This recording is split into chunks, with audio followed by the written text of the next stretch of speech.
Okay, we are here. We are back live with another GoatCast. This is the GoatCast Season 4. This is Episode 5. And we're going back to NBA Talk this week. Last week, of course, we covered WrestleMania 39. There was a lot of talk coming out of that, and I will touch on some of that as soon as at the beginning of this, and then I'm gonna get straight into the NBA talk. We're gonna try not to go as long as last week. I'm recording this a little early. This is Friday, Good Friday, so happy Good Friday to everyone out there. Let me take these off, but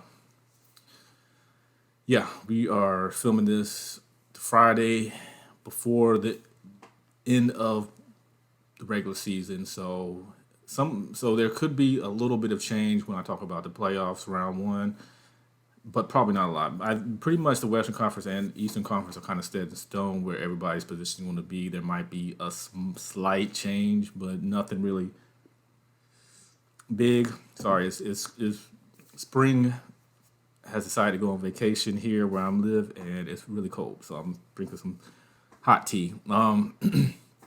Just a quick information. If you're watching this on YouTube, please like and subscribe. It just helps me out. I don't make any money off of this. This is not a job for me, but it just helps you to gain a larger audience, and hopefully you guys enjoy the same kind of content that I do. If you're listening to this on any other platform, whether it be Google Podcasts, Apple Podcasts, Spotify, please subscribe, follow, and just help me out. This is just a labor of love that I'm doing right now. So, and as you see, the links will be in the description everywhere. I have my YouTube link. I have Spotify, Apple Podcasts, Google Podcasts, all of that.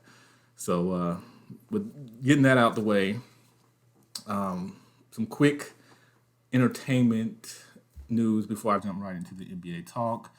And I didn't get to this in my WrestleMania 39 review because I recorded Monday morning and I had not looked at any of my social media, any dirt sheets or anything like that. So I heard the rumors, but I wasn't sure that the Endeavor purchase had gone through, but the Endeavor purchase has gone through. I didn't do any shorts about that this week. I've done a lot of shorts, but none regarding to the sale of WWE. Vince was right when he came back. He worked to create a sale for his company, and WWE will now be under the same umbrella as UFC. They're not merging as far as you won't see Roman Reigns versus John Jones.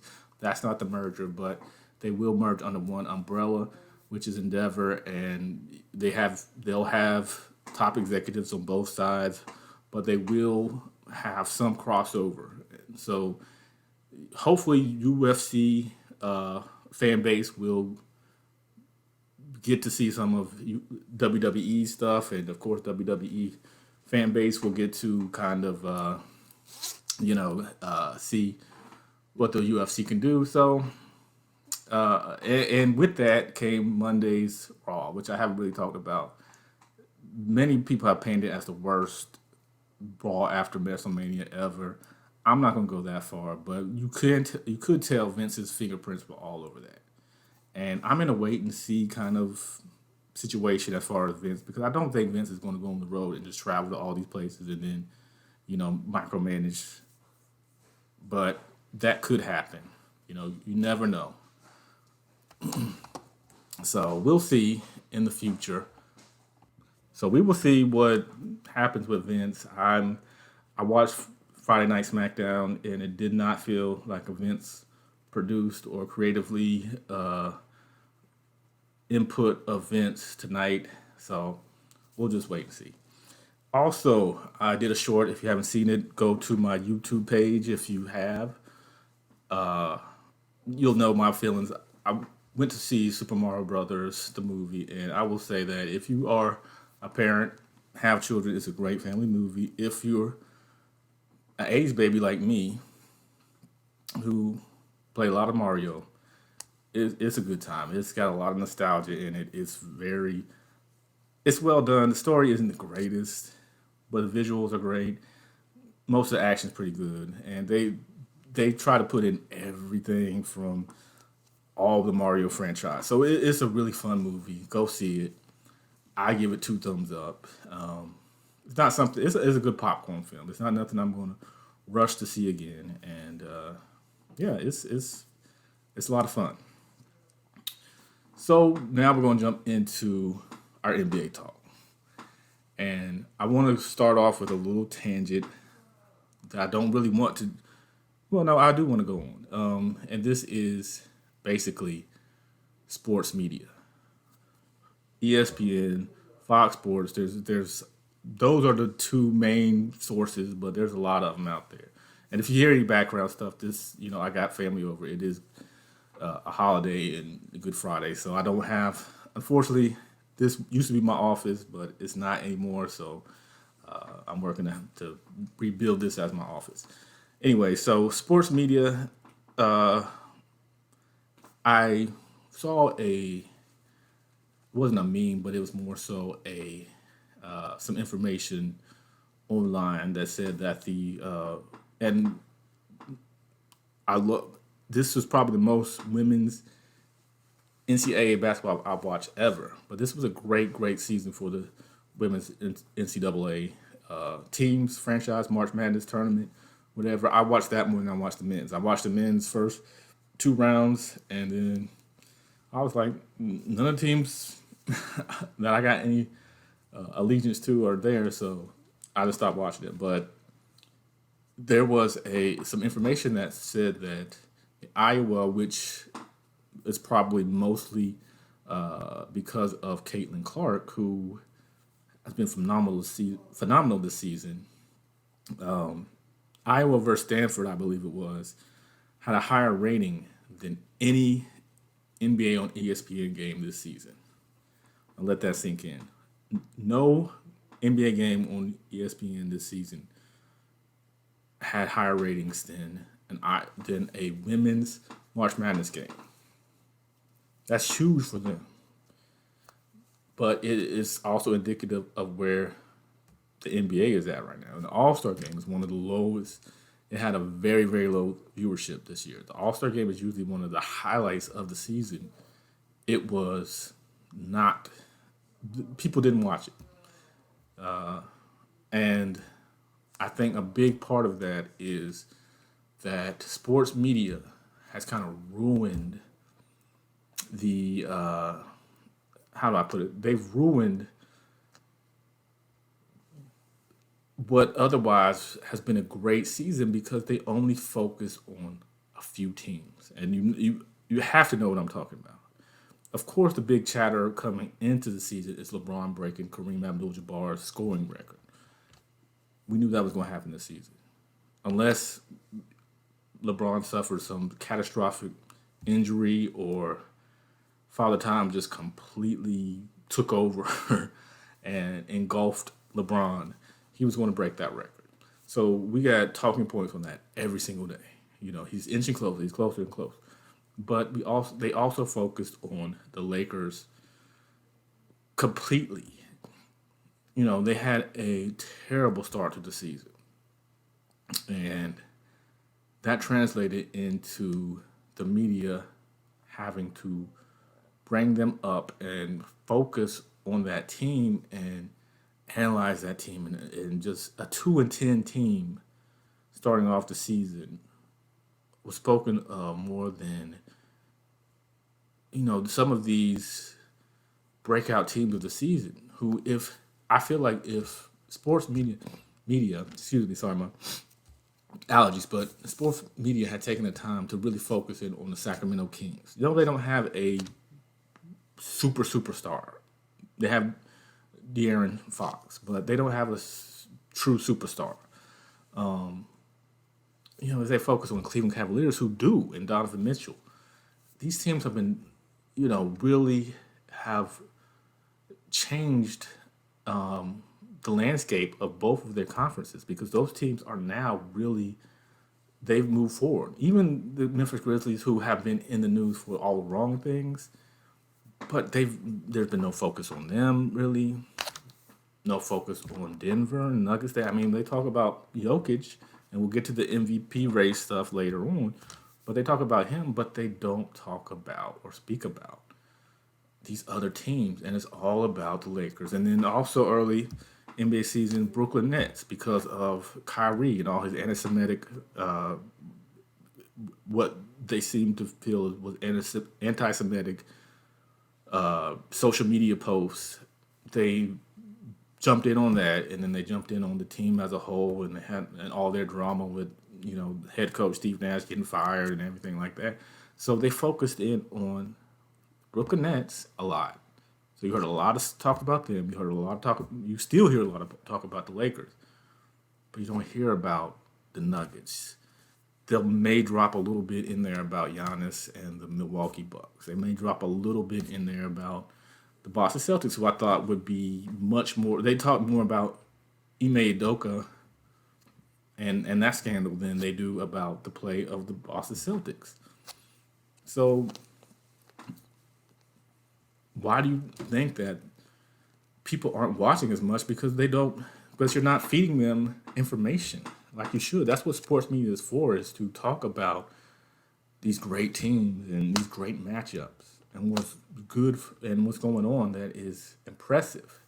And that's just like a 2 minute blurb on your 2 hour show where they just gloss over it. Like, hey, yeah, Sacramento's pretty good, but the Lakers, let's talk about them. Or Cleveland, yeah, they're winning some games. They won 10 games in a row, but let's talk about Kyrie and his anti-Semitic tweets or whatever he did. That's been the whole mantra. That's been the whole game plan of social media, not social media. I'm sorry, sports media, and I think it has negatively affected people wanting to see it, because usually I haven't watched one single NBA game this season, and that's saying a lot. I think, well, no, I'll take that back. I may have watched the opening 9 games, and that's it.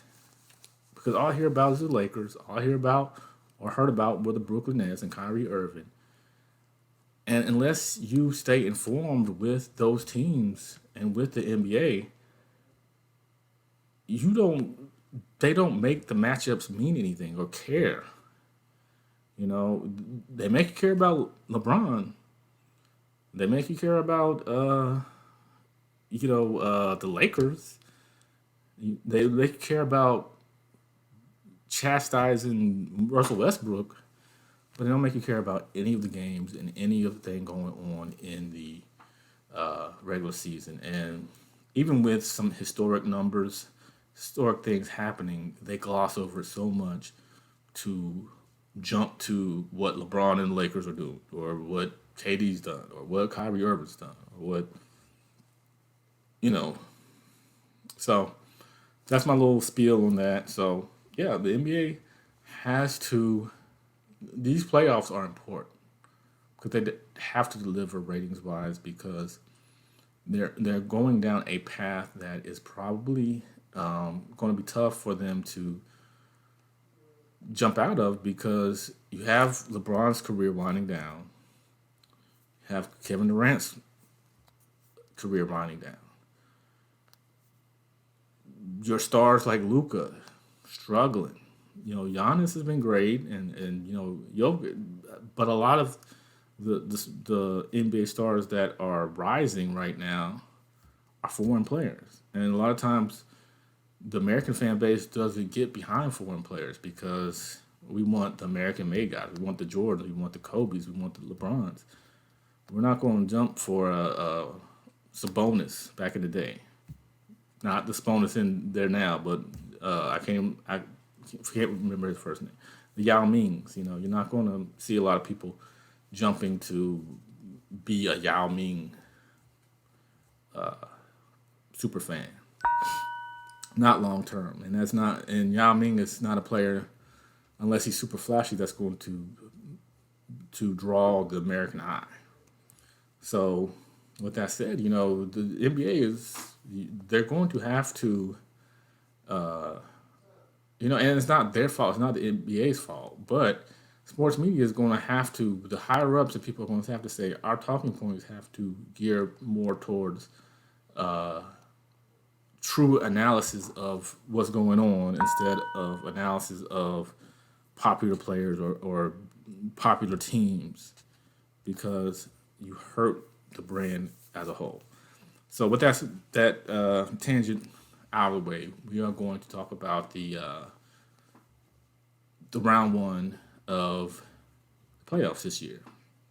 And as I said, I'm recording this on Good Friday, so there could be some minor changes going into Monday, which is when this will drop. But I think pretty much everything's kind of where it's going to be. There might, like I said, there might be some minor changes, but for the most part, these are the teams we're going to see. And so, with that said, I'm going to show the graphic of how this was from, I believe, Thursday night or this morning, Friday morning. So some of it's gotten cut off. The Lakers and who was it? The Lakers and can't remember which team right now. Hold on one second. Sorry, it's the Lakers and the Pelicans on the Western Conference side, and Miami and the Atlanta Hawks on the Eastern Conference side. So the 7th and 8th on those sides are Miami. It's cut off, but I don't have time to change it. So the 7th seed and 8th seed for the Western Conference side, which is the left side, is the Lakers and the Pelicans, and on the Eastern Conference side for the play-in is the Miami Heat and Atlanta Hawks. So with all that said, and I believe, this also cut off the number 2 seed. So, unfortunately, this program couldn't scale it all and fit it all on there, but I will also let you know who those are. And those are second seed for both the Western Conference and Eastern Conference are the Memphis Grizzlies for the West, of course, and Boston Celtics for the Eastern Conference. So, with that said, let's do a quick rundown. Of course, we don't know what's going to happen in the play-in, so these are all assumptions of what the playoff round one games will be. Or should I just do the play-in? I might just do the play-in tournament, and then I'll go a little further from there. Right now, so for the play-ins for the Western Conference, it will be the Minnesota Timberwolves and the Oklahoma City Thunder. As of tonight, Dallas has no chance of getting into. They are eliminated from the playoffs, so Luka and Kyrie are not going to be in the playoffs. And the 7th seed Los Angeles Lakers, who are playing the Phoenix Suns right now with absolutely no starters in.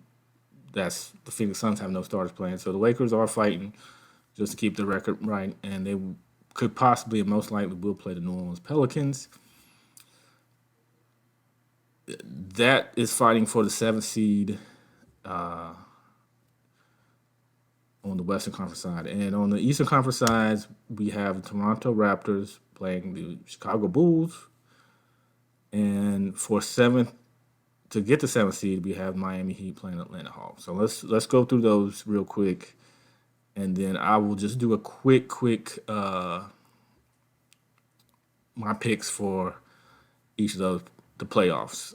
So for 7th, 8th seed in the West, Lakers and Pelicans, I don't see the Lakers losing.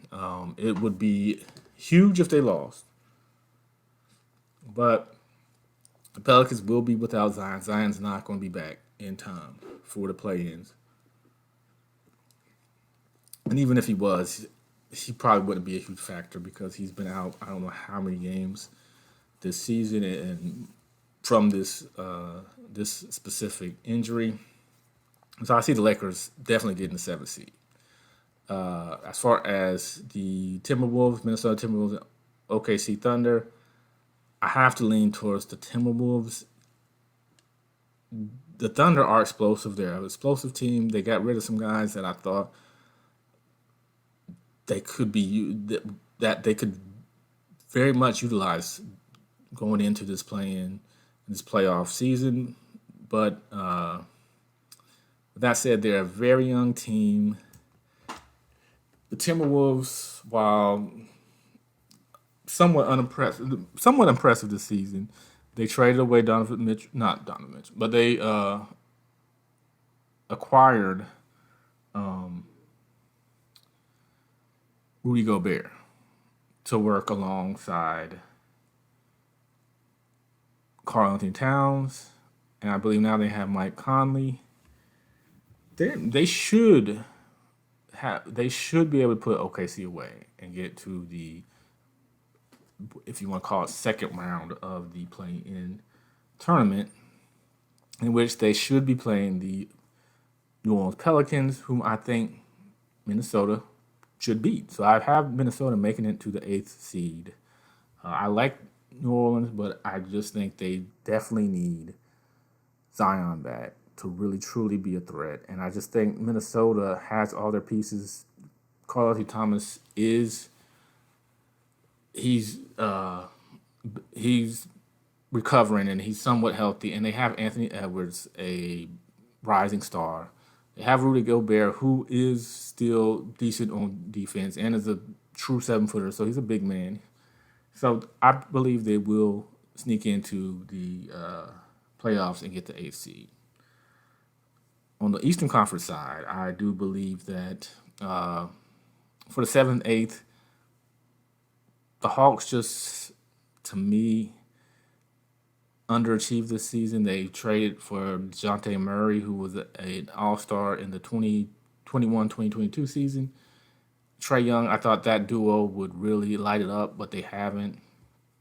They're not a bad team, but they're just not a great team. They fired their head coach, Nate McMillan, which I thought was a big-time error on their part. But, a tough coach like him would be perfect for the playoffs. But I don't think they're going to make it in. I think Miami, very well coached with Eric Spoelstra. Jimmy Butler shows up in the playoffs all the time. Kyle Lowry's been okay. But you have Bam, who's defense-minded big man who can and has shown up big in the playoffs before. So I think they'll win fairly easily to get into the seventh seed spot. The ninth and 10th seed will be the Toronto Raptors and the Chicago Bulls. Chicago Bulls have looked hit and miss. DeMar DeRozan, while having an all-star season, hasn't been quite as effective for that team. Zach LaVine, he's played well, but it just hasn't translated to wins like it should. But I can see them sneaking past Toronto Raptors.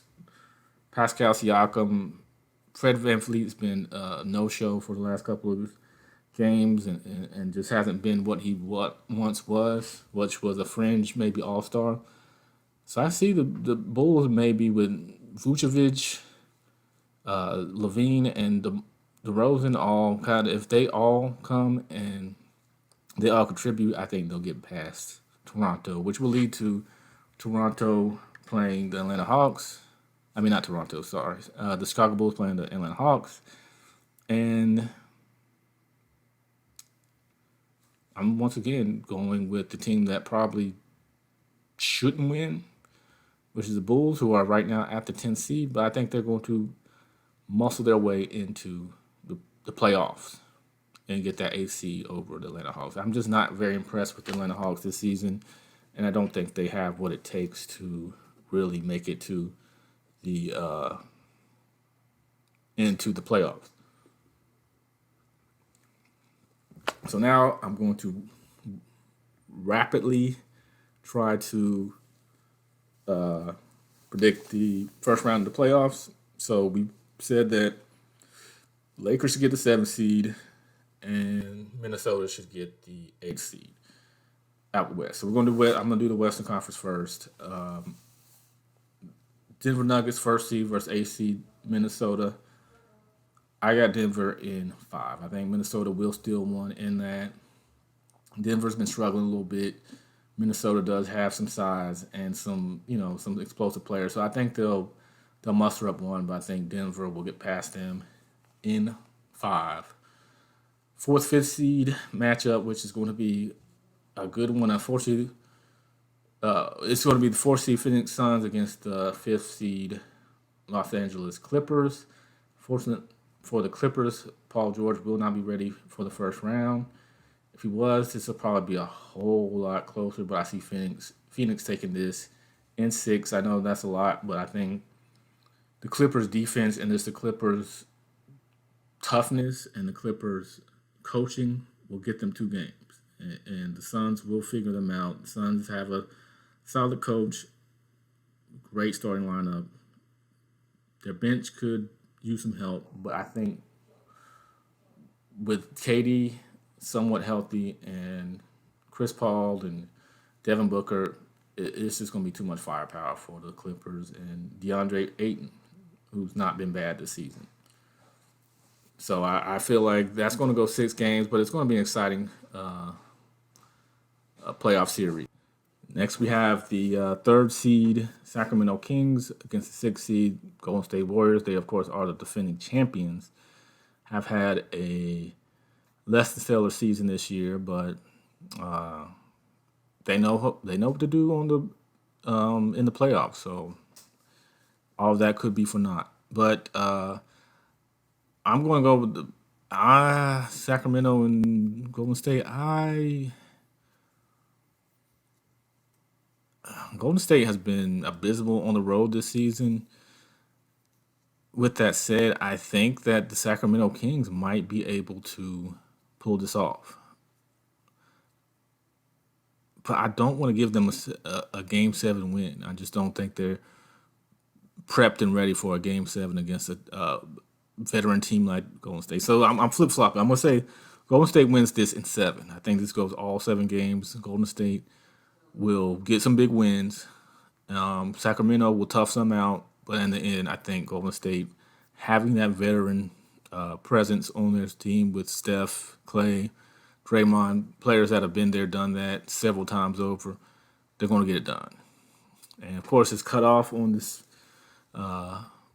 graphic, but the number 2 seed Memphis Grizzlies against the Los Angeles Lakers. And that's going to be a really, really intriguing matchup. We have the drama from Shannon Sharp getting into it with Dylan Brooks and Ja Morant's dad, and then Ja Morant's issue with it, trying to wave guns and all that stuff on social media and things of that nature.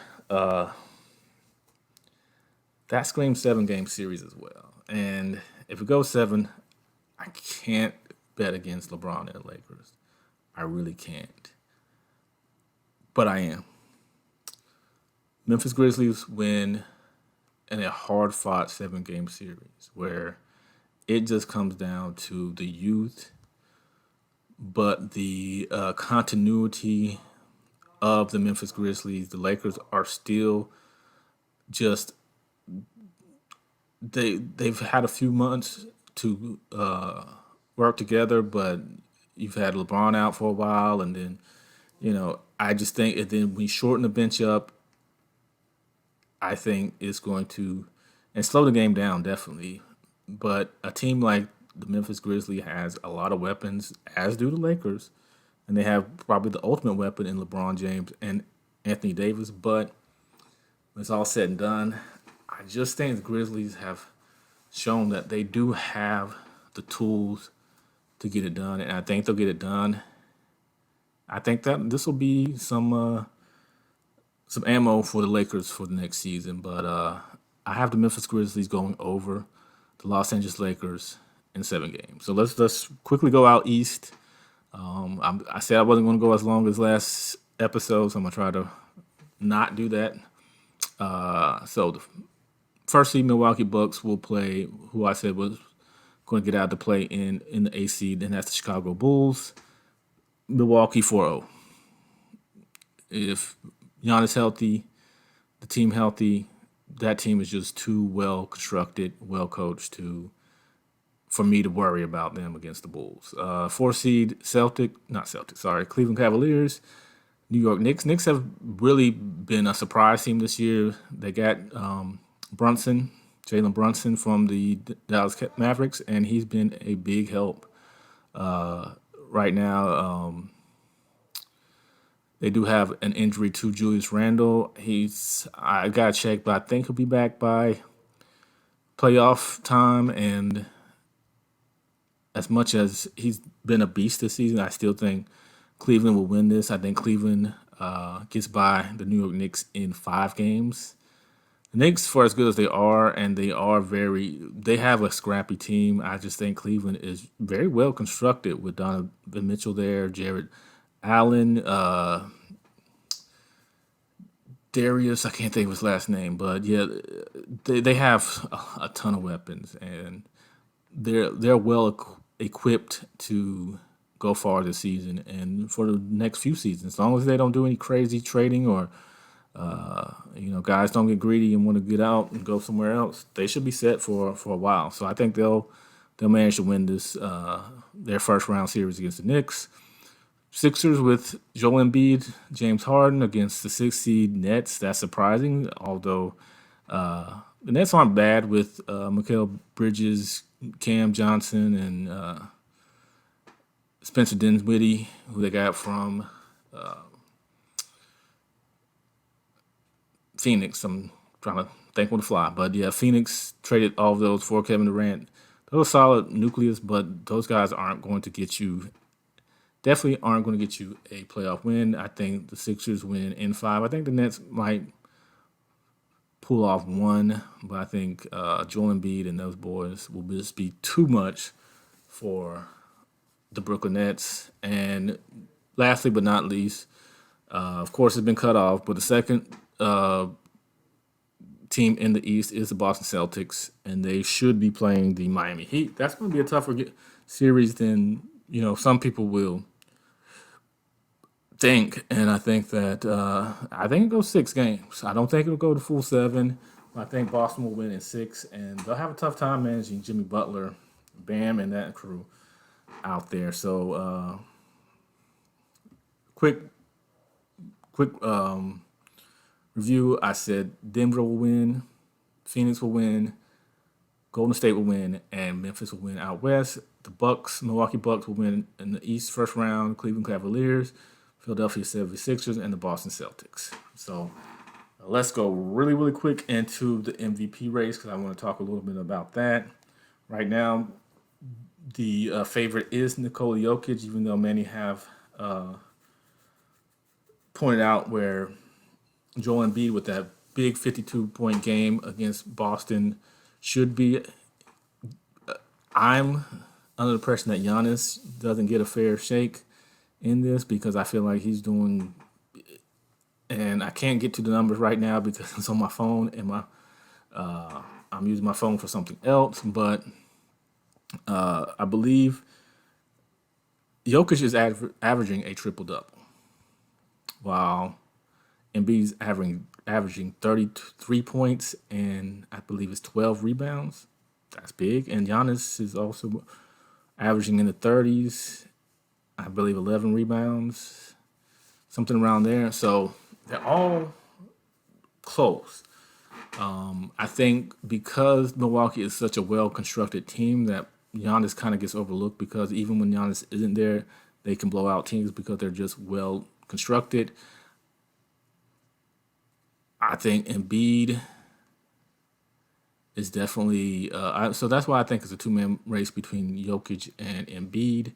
If I was voting right now, I would have to. And a lot of people, I did a short earlier this week where I asked, should they just crown Embiid? And a lot of people were commented that Jokic still should get it. And I don't know if I feel the same way. I don't know if I feel that Jokic should get it. I definitely think this is Embiid's year. If the Sixers were just, I say, in the 2 spot, or or in the first spot. I just think if they were a little higher up, I think there'd be no question. But the fact that Jokic is averaging a triple double while having his team first in the Western Conference, although Western Conference has been kind of weak this season, I just think that'll weigh in a lot more than just the average points and stuff like that. So I'm on. I would say I'd give it to Embiid because he's just been a beast this season, and he's played quite a few games. I think out of the three, Giannis has played the least amount of games, which is 63. And I think Embiid's played 66, and I'll have to look back through for Jokic, but I think he's played the most out of all three. I think that should factor in too because he has played more games. So I'm gonna have to go with Jokic, man. Even though I just said I give it Embiid, but if all things considered, him playing more games and still basically averaging a triple double for the number one seed team in the West, you can't really. It's hard to look beyond that. Like I said, if Philly was second place in the East or first place in the East, no question, definitely my vote would definitely go to Embiid. But just those little tidbits, I think I can't overlook. So right now I'm leaning towards Jokic, but it's anybody's ball game between those two. And I even think that Giannis should get more consideration, but he's pretty much I think benched for the rest of the regular season. Like I said, I'm filming this or recording this on Friday, Good Friday, the 8th. Well, no, 7th. It's the 8th right now because I'm recording late. But yeah, so I just think since Giannis is sitting out the rest of the season, probably his odds of getting votes are pretty poor, and it's a two-man race. And if I had to look at the numbers and just look at the overall impact of that player on their team, there's no denying Jokic. So sorry guys, but as much as I would love to give it to Embiid, you gotta look at the totality of everything, and yeah. So with that said, we're going to close up the GoatCast episode 5 NBA talk. If you watch me on YouTube, you know I post a lot. I post mostly all shorts throughout the week. Monday, since you're watching this is a Monday. I drop my full episodes on Monday, and then I just drop shorts of different memes I see or different things that's going on. I'll probably drop one tomorrow. I have some good stuff out there. And, like I said, if you enjoy this, please like and subscribe. This isn't me asking for money or anything like that. I'm not making any money. I'm not even close to that. But it just does help motivate and just, keeps you going. I know my man, check him out, Savar Matner, upset with WrestleMania and Cody. Sorry, brother, but yeah, I thought they made the right decision. Even though I hated it and I was somewhat shocked when Roman won, I can understand where they're going with this. So may get into some wrestling talk this week. Next episode, I'm debating whether it's going to be anime related because we do have Demon Slayer season 3 coming out. So I probably will be talking some anime next season. It'll probably be anime corner. I haven't done that in a while. My daughter keeps saying, "Where's anime corner?" So I'm gonna drop anime corner. And as I see, I'm approaching 40 minutes, so I'm going to wrap this up. Like, subscribe if you're watching this on my different podcast related apps. Spotify, Apple Podcasts, Google Podcasts. The links will be in the description. If you're there, please follow. Please like whatever download. If you want to rate it. Be fair. I mean, if you don't like it, don't like it. I'm still learning this process. So, anyways, hope you guys enjoy your week. Hope you have enjoyed your Easter weekend. And I will see you back next Monday for episode 6. So, thank you guys.